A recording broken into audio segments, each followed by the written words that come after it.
ये कहानी एक छोटे से गांव की है, जहां लोग अंधविश्वास और भूत प्रेत की कहानियों पर बहुत विश्वास करते थे। गांव के किनारे एक घना जंगल था, जिसमें एक बहुत पुराना और विशाल पेड़ था। लोग उस पेड़ को भूतिया पेड़ कहते थे। कहते हैं कि सालों पहले एक निर्दयी जमींदार ने एक मासूम परिवार को बर्बाद कर दिया था। उस परिवार ने बदला लेने की ठानी और जमींदार को उसी पेड़ के नीचे लाकर मार दिया। लेकिन जमींदार की आत्मा को शांति नहीं मिली और वह उसी पेड़ में कैद हो गई। गांव के बुजुर्गों का मानना था कि अगर कोई उस पेड़ के पास सूर्यास्त के बाद जाता तो जमींदार की आत्मा उसे अपनी गिरफ्त में ले लेती। इसलिए गांव के लोग शाम ढलने से पहले ही घर लौट आते और उस रास्ते पर जाने से बचते थे।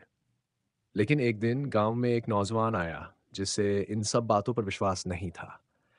उसने गांव वालों की बातों को अंधविश्वास समझा और ठान लिया कि वह उस भूतिया पेड़ के पास जाकर देखेगा कि सच क्या है। रात को जब सब सो गए तो वह नौजवान चुपके से उस पेड़ के पास गया।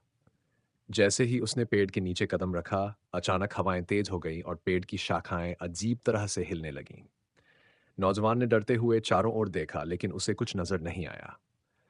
लेकिन जैसे ही उसने पेड़ को छुआ, उसकी आंखों के सामने अंधेरा छा गया और उसने महसूस किया कि कोई अदृश्य शक्ति उसे पेड़ के अंदर खींच रही है।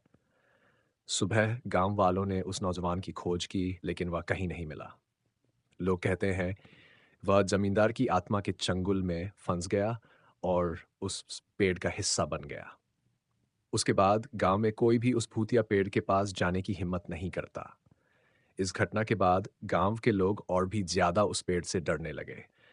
कहते हैं कि आज भी अगर कोई उस पेड़ के पास रात को जाता है तो वह कभी वापस नहीं आता।